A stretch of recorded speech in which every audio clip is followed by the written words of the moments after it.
good lie. Oh, okay. How about the whole man walking on the moon thing, you know? You can see the strings, people. Well, you're talking to the wrong guy. Why don't you talk to the administrator at NASA? We're passengers. We're guys going on a flight. We're not. Astronauts to the moon.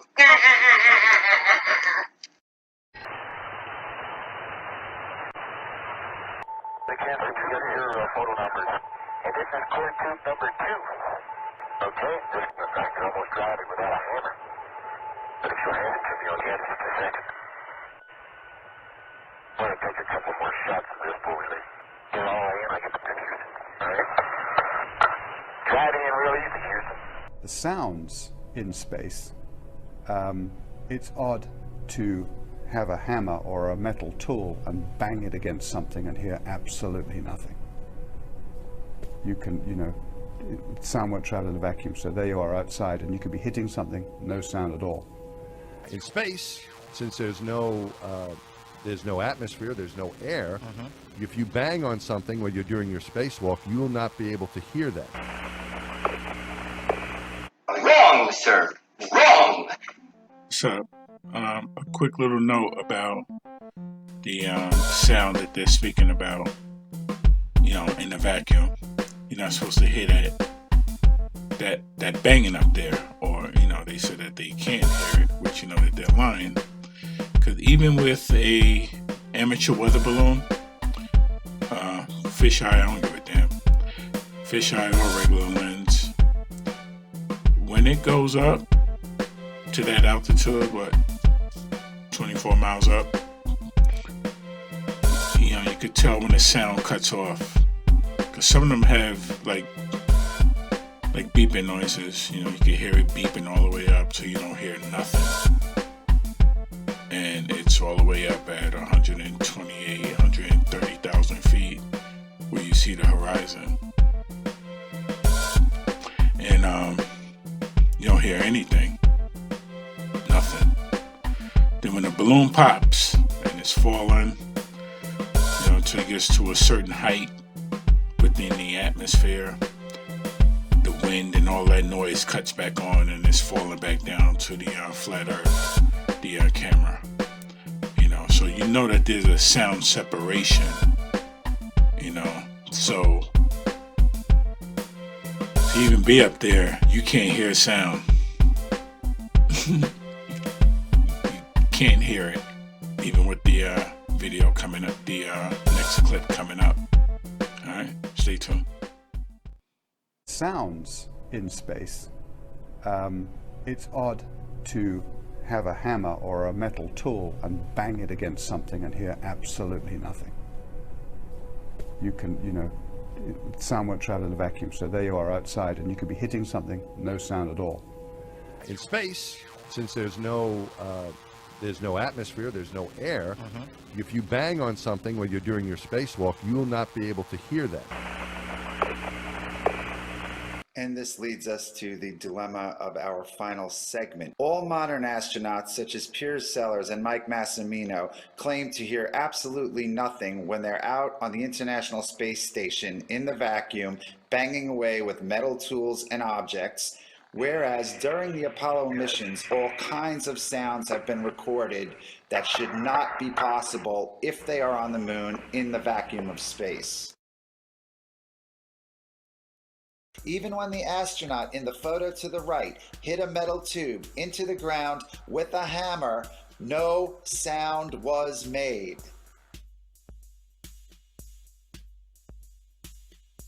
All of the sounds so far analyzed were made by the astronauts as they were handling tools, but now we are going to analyze some sounds that are made a distance away from the astronauts.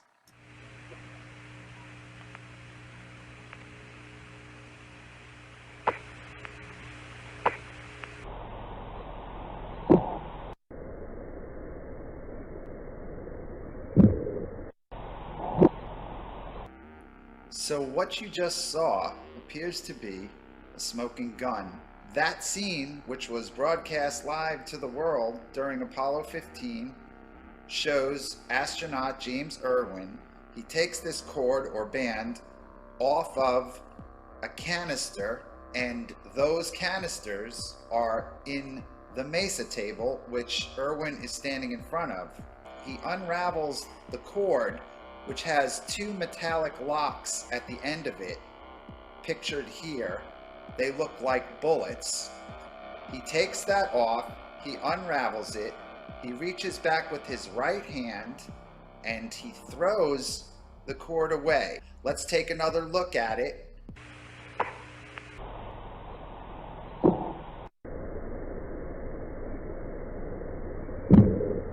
So the argument has been made for the hammering that the sound is coming through the glove and it's miraculously getting into the microphones. But we don't have to deal with that argument because James Irwin releases the object and it hits the ship and he's not touching it, and that sound is picked up by the mic. Testing 1, 2, 3. Is this thing going? Oh, yeah. Now, this is how they practice for the International Swim Station, and you can see clearly why it's called the Swim Station to many flat earthers. And as you can hear, they are helping the Actornot there with the white suit on. All of these people play a part. All these scuba divers play a part.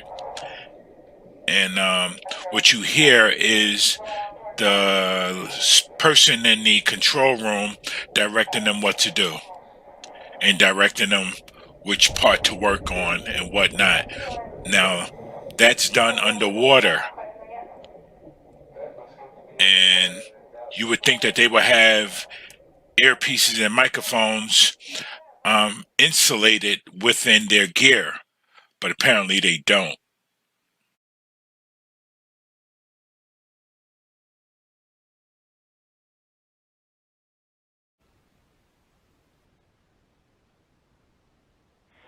Two-Fish, we're good with your plan.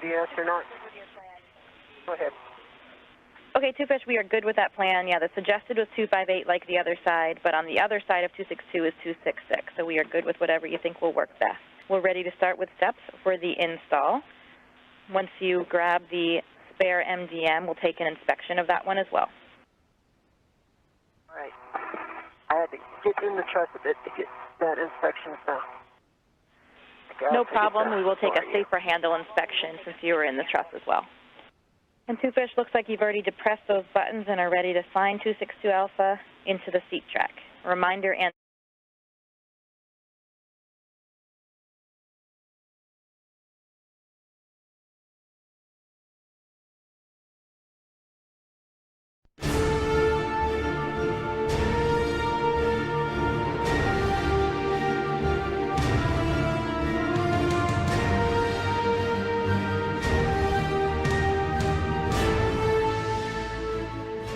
at a length of 202 feet, a width of 102 feet, and a depth of 40 feet.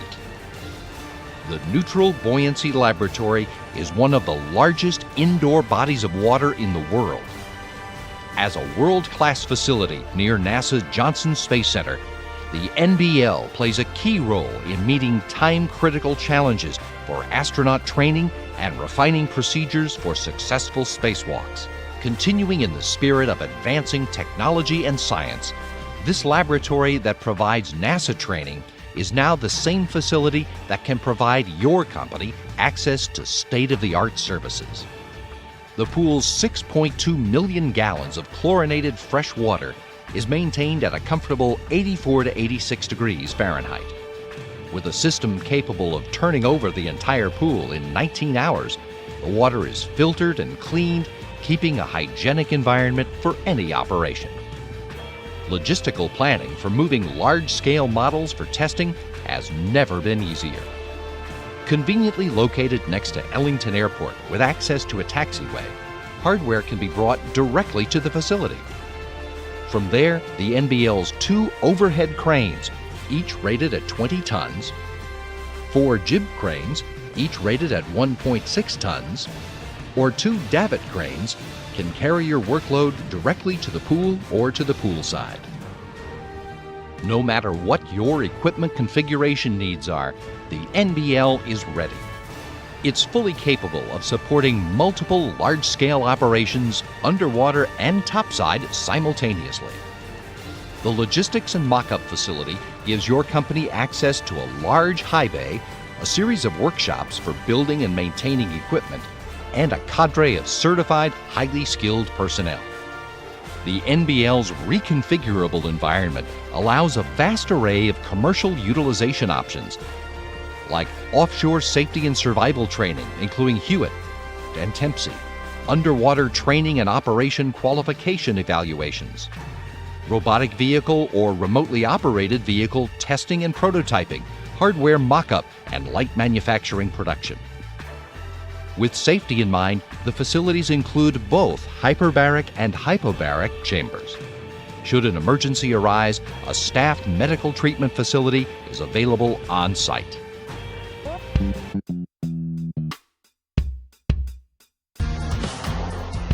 Well, a potentially deadly situation forces one astronaut to cut his spacewalk by more than half after an equipment malfunction in outer space caused him to nearly drown inside of his own suit. It's an incredible story. Trace has more for us on this in Los Angeles.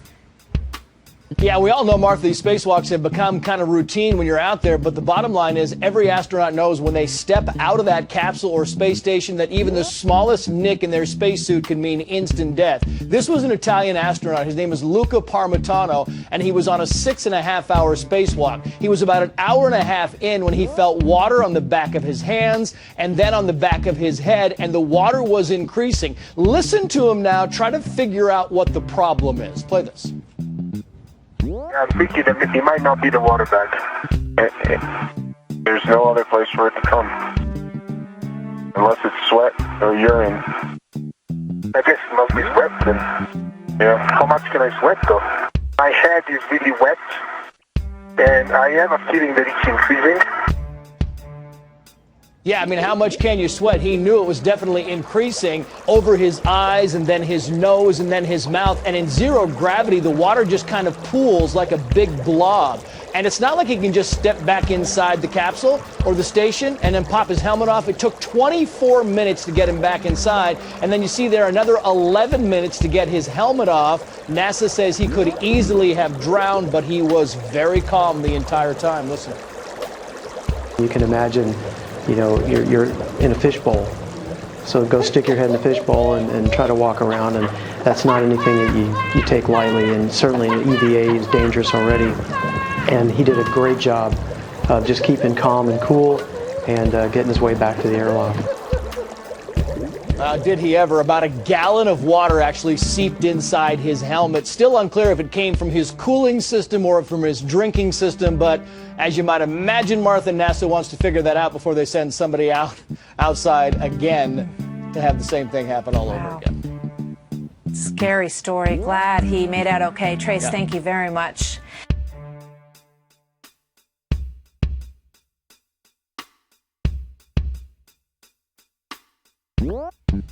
Now, we witnessed sounds in the water. Okay, that was through speakers at a neutral buoyancy lab in Houston, Texas. That's okay. That's what you practice. But now if you hear the same exact sounds in space, that's an issue. You heard and read articles about there's no sounds on the moon. When you're banging on something on the International Swim Station, the guy with the drill in his hand, you had 2 astronauts speak about there's no sound. So I think we heard sound. So that's equivalent and also known as calling you stupid. Don't worry. I was stupid for 40-something years, you know, but I always had my doubts. Like I said, my earlier videos 6 months ago, always had my doubts, but I was stupid. But I don't want to be stupid no more. And I'm grateful of that, of loving myself that much not to be stupid anymore. For them to tell you what you do not hear. It's like you're being hypnotized. NASA in Hebrew means to deceive. So what the hell do you think that they're doing? And you love them. They could do no wrong. It is something to do. It is our way out. There is space. Please don't lie to me. Please don't tell me that there's no space. I need space. That is you. I'm tired of being stupid. Enjoy your stupidness. All right?